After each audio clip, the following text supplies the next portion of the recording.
100 से 184 ईसा पूर्व तक मौर्य काल रहेगा या काल रहेगा। साम्राज्य कहा मैंने भारतीय उपमहाद्वीप का सबसे पहला पूर्ण साम्राज्य था।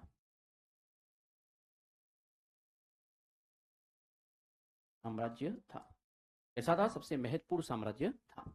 एक बात और, इसकी स्थापना चंद्रगुप्त मौर्य ने 322 ईसा पूर्व में की थी।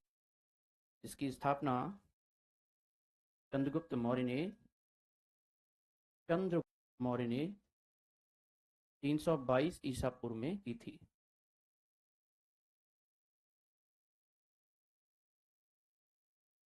में की। यहां तक बात समझ रहे हैं मैंने क्या कहा कि स्थापना चंद्रगुप्त मौर्य ने 322 ईसा पूर्व में की थी। कि राजधानी जो थी, कैपिटल जो थी, वो थी पाटलिपुत्र।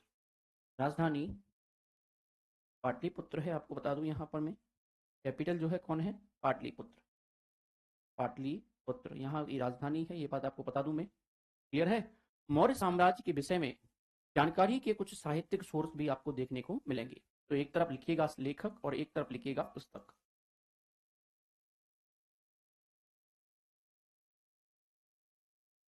पुस्तक और एक तरफ लेखक। तो पुस्तकों में, लेखकों में लिखिएगा पहला कौटिल्य, इसकी पुस्तक है अर्थशास्त्र।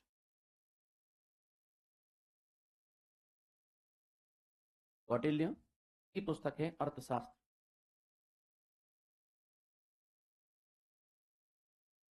अर्थशास्त्र। मेगस्थनीज की पुस्तक है इंडिका। मेगस्थनीज की पुस्तक है साथियों इंडिका। कौन सी है? इंडिका। याद रखिएगा, मेगस्थनीज की पुस्तक का नाम है इंडिका। विशाख दत्त की पुस्तक का नाम है मुद्रा राक्षस। इसकी पुस्तक का नाम है मुद्रा राक्षस।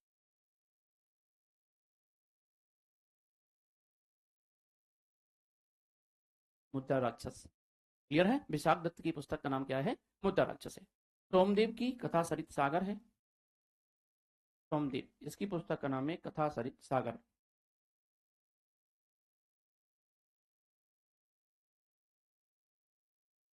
कथा सरित सागर।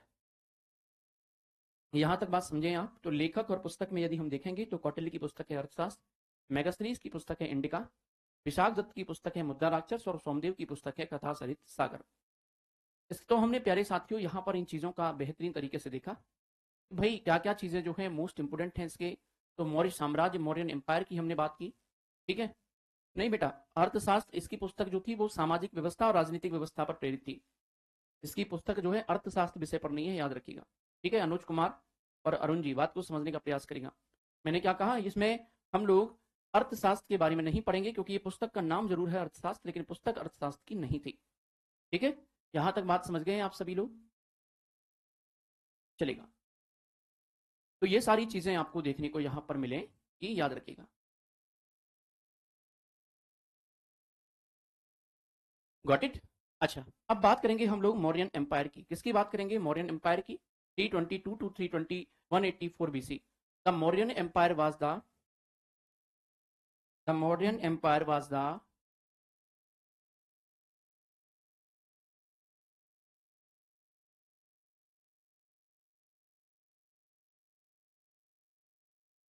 was the first Mauryan Empire was the first and most important empire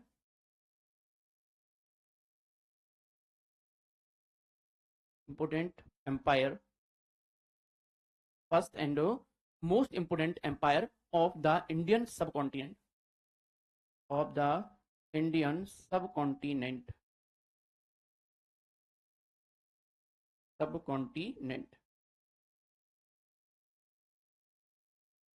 clear है? Subcontinent. It was established by Chandragupta Maurya. It was established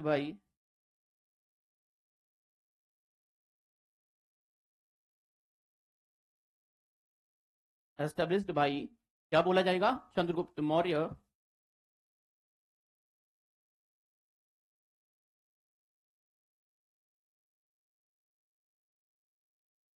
Maurya in 322 BC. In 322 BC. ठीक है? 322 BC. Its capital was Pataliputra. Its capital was Pataliputra. Its the capital was Pataliputra.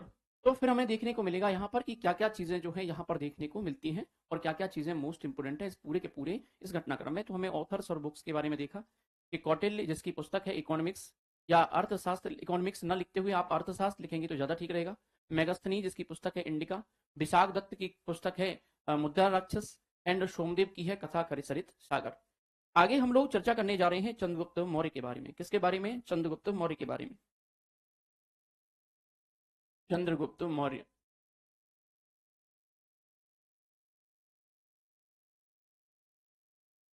Chandragupta Maurya. हम चंद्रगुप्त मौर्य के बारे में चर्चा करेंगे प्यारे बच्चों। आप सभी को बता दूं यहाँ पर चंद्रगुप्त मौर्य 322 ईसा पूर्व से 298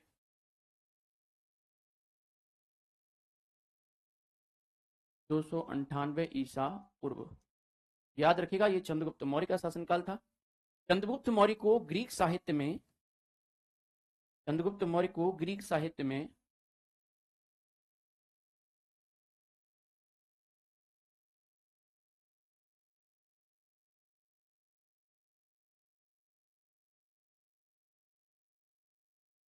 साहित्य में सेंड्रोकोट्स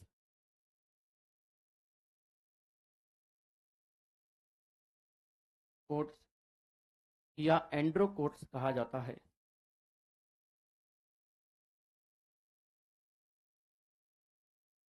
कोट्स कहा जाता है। सेंड्रोकोट्स या एंड्रोकोट्स कहा जाता है। यहां तक बात समझ गए हैं। चंद्रगुप्त के आरंभिक जीवन के बारे में थोड़ा सा मतभेद मिलता है। चंद्रगुप्त मौर्य ने नंद वंश को हराने के बाद पूरे उत्तरी भारत, अफगानिस्तान और बलूचिस्तान तक अपने साम्राज्य का विस्तार किया। जो आप उत्तर का पूरा हिस्सा देखते हैं, जम्मू कश्मीर से ऊपर वाला पूरा, यहाँ तक अपने साम्राज्य का विस्तार जो है साथी उसने किया है।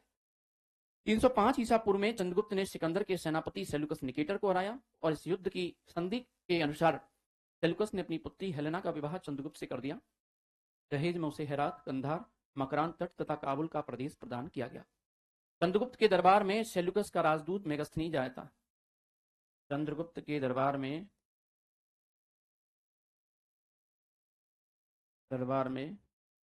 कौन आया था बेटा? सेल्यूकस का राजदूत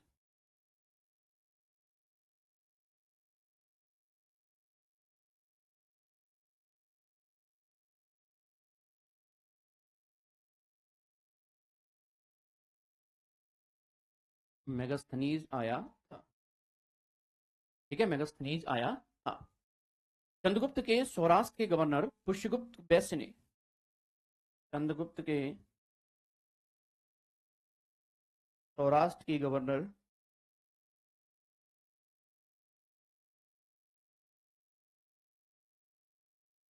पुष्यगुप्त वैश्य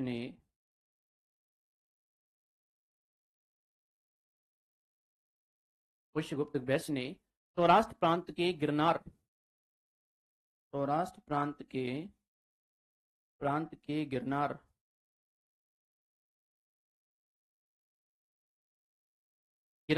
यानी कि जूनागढ़ में सुदर्शन झील का निर्माण कराया था।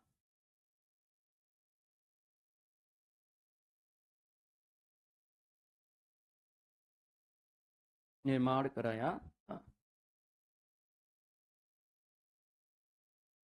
था ठीक है, सुदर्शन झील का निर्माण जो है साथियों कहा गया था। हाँ, सौराष्ट्र नहीं बेटा, सौराष्ट्र जो है ये गुजरात का एरिया था। सौराष्ट्र को महाराष्ट्र नहीं बोलते हैं बेटा, ये सौराष्ट्र गुजरात वाला एरिया है, जूनागढ़ वाला। ठीक है, उसको महाराष्ट्र बोलते हैं बेटा, उसको महाराष्ट्र बोलते हैं। ठीक है, तो ये सारी चीजें आपको यहां पर देखने को मिलेंगी। ठीक है, कहा जाता है कि अपने जीवन के अंतिम दिनों में चंद्रगुप्त मौर्य ने जैन धर्म अपना लिया। अपने जीवन के अंतिम दिनों में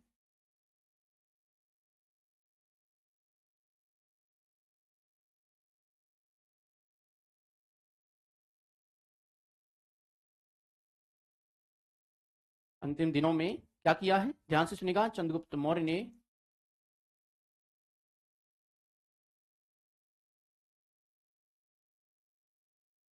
जैन धर्म अपना लिया।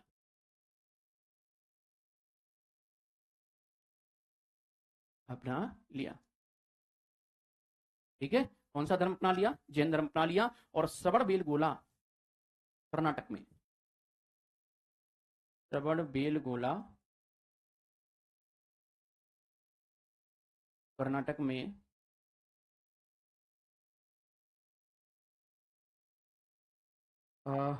याद रखिएगा, संलेखना विधि के द्वारा, संलेखना विधि के द्वारा अपने प्राणों का त्याग किया।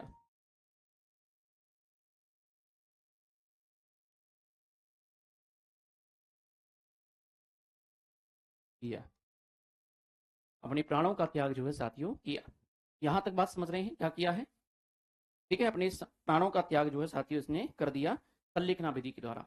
अब ये संलेखना विधि क्या होती है, आप में से बहुत सारे विद्यार्थी जानना चाहेंगे। संलेखना विधि बेटा जैनों की होती है। इसमें होता क्या है, ध्यान से सुनेगा।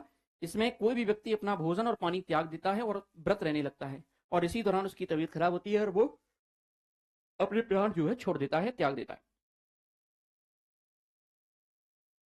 ठीक है, बहुत बढ़िया। तो यहां तक चीजें समझ में आई।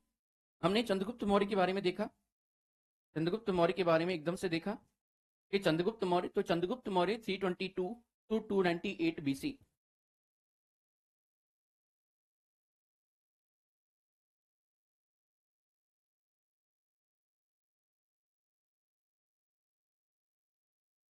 चंद्रगुप्त मौर्य, याद रखिएगा, Chandragupta Maurya has been called,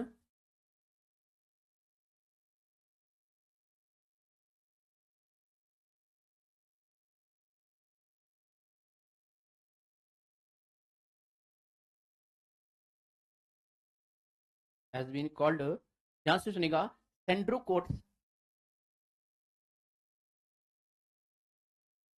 और एंड्रोकोट्स, सेंड्रोकोट्स और Androcottus in Greek literature, in Greek literature.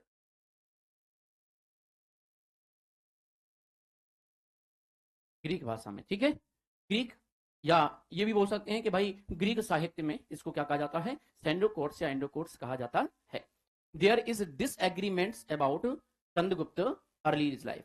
ठीक है, तो चंद्रगुप्त के दरबार में after defeating the Nalanda dynasty, Chandragupta Maurya expanded his empire to the whole of northern India, Afghanistan and Balochistan. In 305 BC, Chandragupta defeated Alexander commander, या कह सकते हैं Alexander's commander Seleucus Nicator, and according to the treaty of this war, Seleucus married the daughter Helena to Chandragupta and gave him the region of Herat. Kandahar, Makran, Kost and Kabul is dowry. Seleucus ambassador Megasthenes came to Chandragupta court. And Chandragupta Saurashtra governor Pushyamitra वैश्य, ध्यान रखिएगा, चंद्रगुप्त, ये भी हो चुका है। मैंने कहा चंद्रगुप्त मौर्य के सौराष्ट्र के गवर्नर ने क्या किया है, इसका क्या कराया बच्चे, कह सकते हैं कि एक झील का निर्माण कराया है जिसका नाम है सुदर्शन झील। ठीक है, अब बात करते हैं बिंदुसार या अमित्र घात की, या अमित्र घात।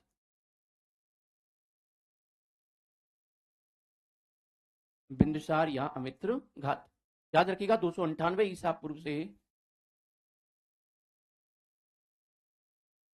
से और 273 ईसा पूर्व। ये किसका शासनकाल रहा साथियों? ये बिंदुसार का शासनकाल रहा, अमित्र घात का शासनकाल रहा।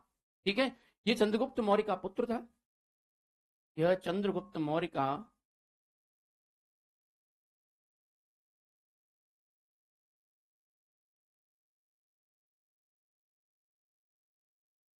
पुत्र था। ठीक है, और इसके दरबार में सीरिया के शासक,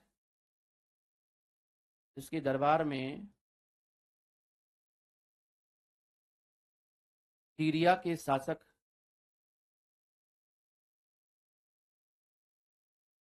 शासक नाम क्या है? एंटियोकस प्रथम ने, एंटियोकस प्रथम ने क्या किया है? टाइमेकस नामक राजदूत भेजा था। टाइमेकस नामक राजदूत भेजा था।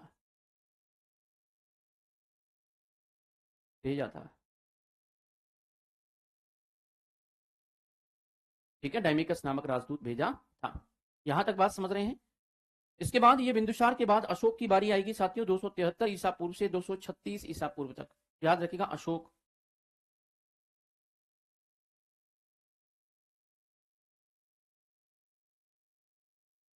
दो सौ तिहत्तर ईसा पूर्व से 236 ईसा पूर्व। ठीक है, ये अशोक का शासनकाल रहा 273 ईसा पूर्व से 236 ईसा पूर्व तक। प्राचीन भारतीय इतिहास का सर्वाधिक प्रसिद्ध सम्राट था। प्राचीन भारतीय इतिहास का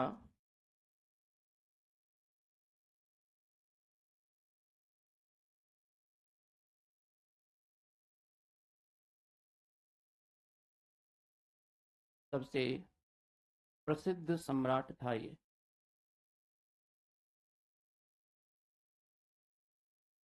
सम्राट था।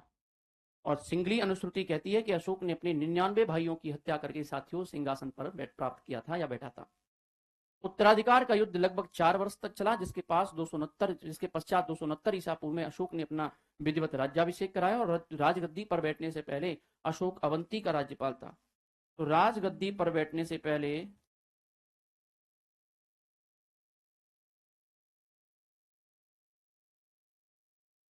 अशोक अवंती का राज्यपाल था।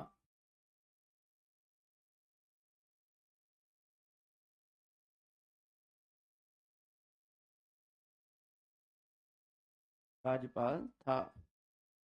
क्लियर है, किसका राज्यपाल था? अवंती का राज्यपाल था। यहां तक समझ रहे हैं। सिंहासन पर बैठने के 8वें वर्ष अर्थात 261 ईसा पूर्व अशोक ने कलिंग पर आक्रमण किया और विजय प्राप्त की।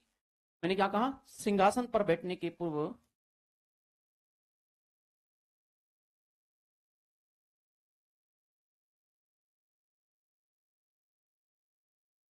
पूर्व याद रखेगा कि 8वें वर्ष लिखिएगा कि 8वें वर्ष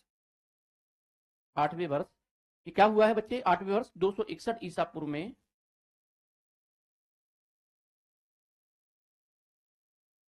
में क्या किया है आपको पता होना चाहिए। अशोक ने कलिंग पर आक्रमण कर विजय प्राप्त की। अशोक ने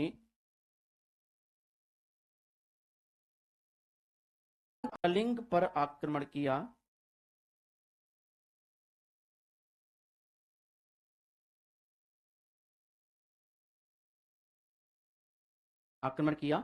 और साथियों विजय प्राप्त की।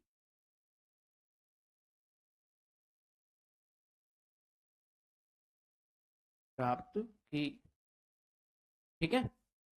इस युद्ध में भीषण रक्तपात हुआ और करीबन कहा जाता है कि 1 लाख लोग जो है मारे गए। 1.5 लाख कहा जाता है वैसे तो। और इस युद्ध में हुए इस हृदय विदारक नरसंहार को देख करके अशोक ने अपनी विजय नीति बदली और भेरी घोष के स्थान पर धम्म घोष की नीति अपनाई। कलिंग युद्ध के बाद अशोक ने बौद्ध धर्म अपना लिया, ये बात ध्यान रखिएगा। बौद्ध धर्म जो है अपना लिया, ये बात ध्यान रखिएगा। यहां तक चीजें आपकी समझ में आई। तो मैंने क्या कहा? बिंदुसार या मित्रघात के बारे में बात करेंगे। पहली बात कहानी सुनाऊंगा, इसके बाद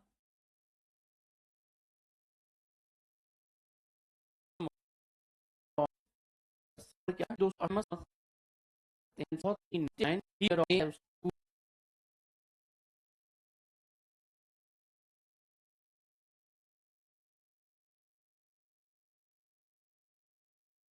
चलेगा। यह है भारत का मैप।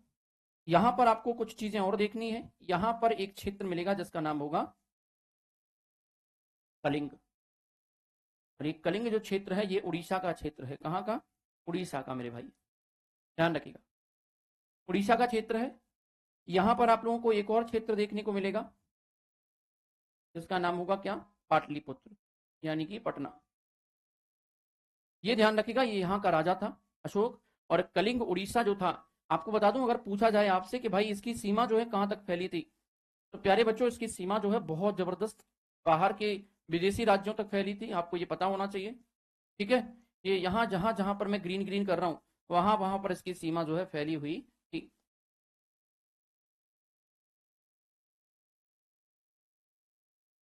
ठीक है, ये क्षेत्र जो है इसका फैला हुआ था और ये पाकिस्तान, उज्बेकिस्तान, अफगानिस्तान, ये सारे बेल्टों तक इसका शासनकाल जाता रहा। बात समझने का प्रयास करिएगा।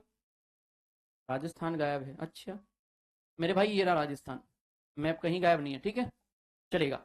हुआ क्या था बेटा? आप ध्यान से समझिएगा हुआ क्या था। अशोक जो है इस क्षेत्र को जीतना चाहता था। किसको? कलिंग को। कलिंग को जीतने की सब इच्छा बहुत थी, इसकी प्रबल थी। तो इसने कलिंग पर आक्रमण कर दिया और करीबन 1,50,000 लोगों की हत्या कर दी। 1,50,000 लोगों की हत्या जो है साथियों इसने कर दी।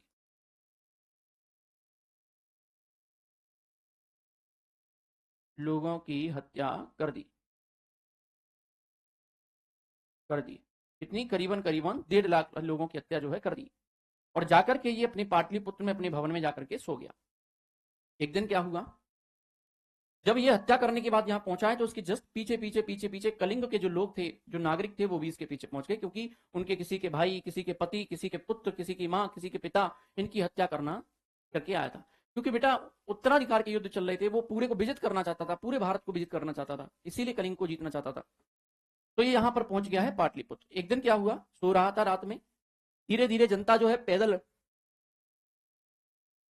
मार्च करती हुई इसके दरवाजे तक पहुंच गई। दरवाजे तक जैसे ही पहुंची है बेटा, तो हुआ क्या है, इसका दरबारी जो है वो गया इसके पास और बोलता है, महाराज महाराज उठिए। उसने कहा क्या हुआ सेनापति? उसने कहा कि महाराज आप कलिंग युद्ध करके आए हैं, और कलिंग युद्ध करके तो आए हैं, आपके पीछे करीबन करीबन 1 लाख की जनसंख्या में लोग जो है आपको मारने के लिए उतावले हुए जा रहे हैं, और पूरा भवन हमारा घेर लिया है, पूरा राजमहल घेर लिया हमारा। अशोक का दिमाग ठनक गया। उसने कहा यार ये तो बहुत बड़ा संघर्ष हो जाएगा। अगर ये लोग तो एक एक से भी काटेंगे तो कम से कम पता नहीं कितने टुकड़े करेंगे मेरे। ध्यान से सुनेगा। अब हुआ क्या है, ध्यान से सुनेगा। जब ये यहां पर पहुंचा है, तो यहां पर पहुंचने के बाद अचानक से इसने एक कंबल लिया, सर्दी जनवरी का दिन था, इसने पूरी चद्दर लपेटा और लपेट करके कंबल को और बाहर आ गया बरामदे में। बरामदे में से देखता है कि सभी लोग खड़े हुए हैं, हाथों में मसाले हैं उनके में, और हाथों में मसालों के अलावा उनके हाथ में भाले हैं, तलवार है, चाकू हैं, और पता नहीं कौन कौन से औजार जो है रख करके ये लोग लाए थे। अब जब ये आए हैं यहां पे, तो बात समझने का प्रयास करिएगा बेटा। इन्होंने अशोक से कहा कि नीचे आ जाइए महाराज। जनता को इतना अग्रेसिव मूड में देख करके, इतना खतरनाक मूड देख करके अशोक का दिमाग फिर से सनक गया। उन्होंने कहा कि ये नहीं छोड़ेंगे, आज कुछ ना कुछ तो करना पड़ेगा। अशोक कहता है कि देखिए मेरी प्रिय जनता और मेरे प्रिय पुत्रों और पुत्रियों, मैं जानता हूं कि मैंने ये गलत किया है, मुझे कोई हक नहीं है कि आपके परिवार के सदस्यों को मारने का, लेकिन मैं एक राजा हूं, और राजा जब तक राजा नहीं होता, साम्राज्य का विस्तार नहीं करेगा, तब तक राजा अच्छा काम नहीं कर पाएगा। जनता ने कहा बेटा फालतू की बात तो करो नहीं, नीचे आ जाओ शांति से। इसने कहा देखिए मैं जानता हूं कि मैंने अपराध किया है और अपराध बोधी भी है मुझे, अब आप लोगों को सजा देने का भी हक है मुझे, लेकिन मैंने ये कभी नहीं सुना कि एक पुत्र ने पिता को कभी अपराध दंड दिया हो। मैं दंड का भागीदार हूं, नो डाउट, लेकिन आप लोग मुझे दंड देंगे, मैंने ऐसा कभी सोचा नहीं था, क्योंकि पुत्र कभी पिता को दंड दे ही नहीं सकता, कैसा भी पिता हो। तो कहानी बस इतनी सी समझ में आती है। जब इतनी बात बोली है तो वो जो जनता खड़ी हुई थी नीचे, उनके सबसे हाथ से मसाल टूट जाती हैं, कोई तलवार छोड़ देता है और सब हाथ जोड़ करके खड़े हो जाते हैं। अशोक रो रहा है, जनता भी रो रही है मेरे प्यारे साथियों, इतनी शानदार और भव्य चीजें चल रही हैं। इसी बीच अशोक जो है घोषणा करता है कि आज के बाद मैं भेरी घोष की नीति त्याग करके धम्म घोष की नीति अपना लूंगा, यानी कि लड़ाई झगड़े अब आज के बाद नहीं होंगे, आप विश्वास दिलाता हूं आप सभी को। ये कह करके उसने पूरी जनता को रवाना कर दिया, लेकिन अपने महल में ये बैठा रहा। एक यहाँ पश्चिम बंगाल में एक जनजाति रहती है, खोखर जनजाति। ये खोखर जनजाति मेरे साथियों, इसके ऊपर जब इसको दुनिया को पता लगा है कि इसने युद्ध की नीति छोड़ दी है, तो कहते हैं ना कि भाई अगर कोई व्यक्ति सीधा हो जाए तो उसको परेशान करने वाले बहुत लोग आ जाते हैं, सेम ऐसा ही हुआ।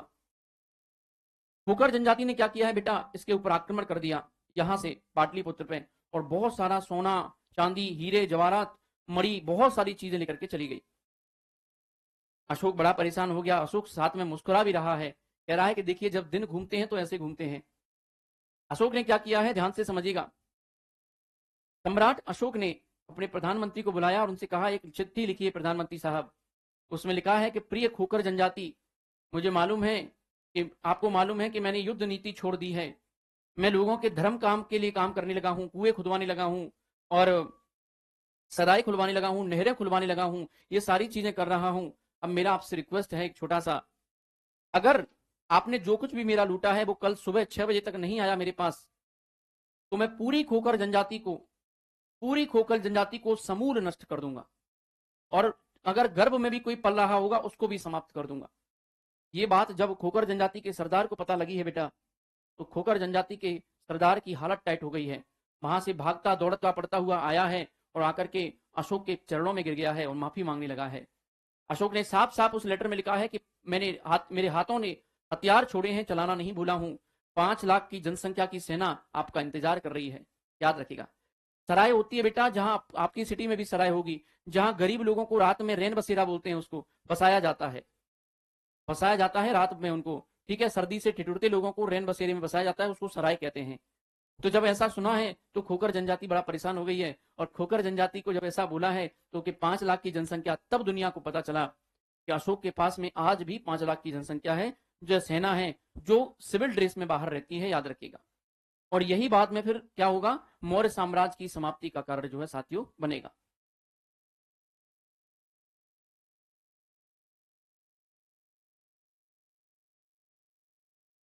क्या होगा, मौर्य साम्राज्य की समाप्ति का कारण जो है साथियों बनेगा।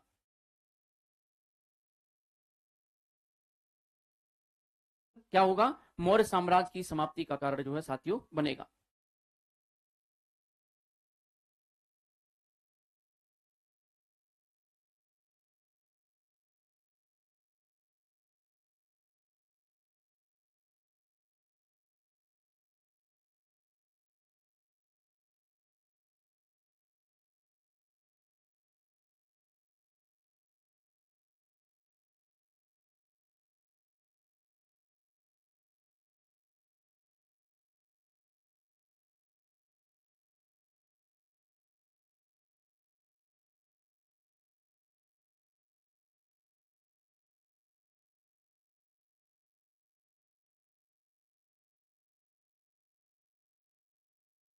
क्या होगा, मौर्य साम्राज्य की समाप्ति का कारण जो है साथियों बनेगा।